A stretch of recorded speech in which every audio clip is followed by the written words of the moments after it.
I think how like initially pi was found because they realized that like the ratio, like the radius and the circumference is proportional for any circle, right? It's equal to some constant.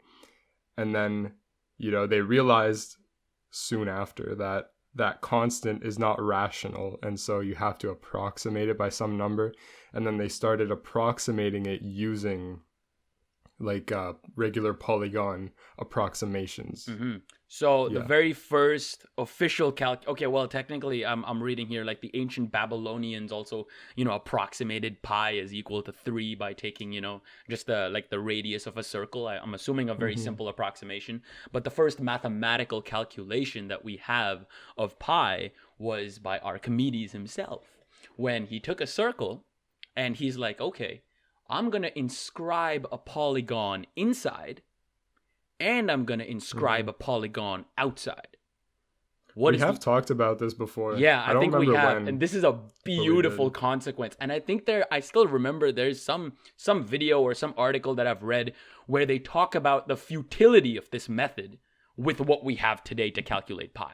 Because this method is basically done by calculating these areas of these polygons inscribed inside and outside. So basically you get a lower bound and an upper bound for pi. So the more sides and the more of these, basically the more sides you have, the closer you get to the circle, so the more you approximate. And up until don't quote me here, but up until pretty recently, before a new method of pi was found, people were literally spending their entire lives. I believe there was one mathematician spending like 30 years solving like 20 digits of pi.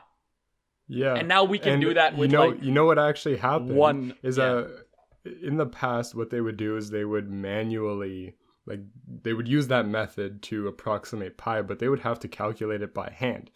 And then comes Newton, okay? Newton was actually fascinated by the binomial theorem, which is basically you have two terms and then raised to some power, right? And what he actually did, this is actually very intelligent, this guy right? Is a genius, man. He used calculus, which he came up with, and so we know that the equation for the top half of a circle, right? You can say it's like y is equal to, and let's say it's just the unit circle, so it'll be the square root of x squared, or square root of 1 minus x squared. And so what he did is he took, he went from 0 to 1, right? So that he got the top right quarter of the circle, and he took the square root of 1 minus x squared as a binom, right? So you have 1 and then minus x squared, and then all to the power of 1/2. And what he did is he expanded that using binomial theorem, and then of course you have like an infinite amount of terms. And so what he did is he cut off at a certain point the amount of terms, and then integrated that from 0 to 1. And it's actually a very easy computation, right? Because it's essentially you're left with integrating a polynomial, and your bounds are 0 and 1. So all you're going to be left with are the coefficients of your, like, each term in the polynomial. And so he was actually able to, like, when you calculate the area of a circle, but only the top quarter, and this is the unit circle, then you're calculating pi over 4.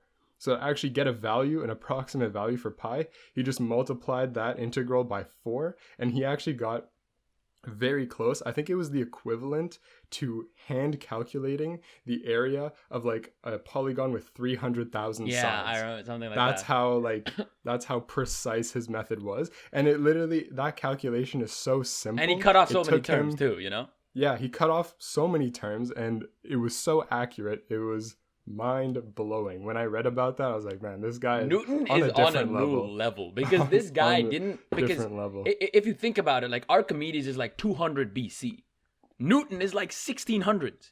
So that means for like 1500 plus years, like 1700 years, they were trying to calculate pi using these approximations, using these using these polygons in Yeah, such that's a like in such an infutile way, because at the end of the day, like after like all the way up until like 1500 or something before Newton, I believe the most digits they had got was like 20 or something, which was like. But imagine for like 1,000 or like thousands of years, people have been like walking in between like cities, and it would take them days and months to walk between cities, and then Newton comes around in like a sports car and just like out of nowhere drives like, and it takes him 2 seconds. Everyone's like, how did nobody think of this? Well, you know, Newton invented the tools that he used to like, he built the car, he did it all himself, and he literally wrote the tools to solve the question.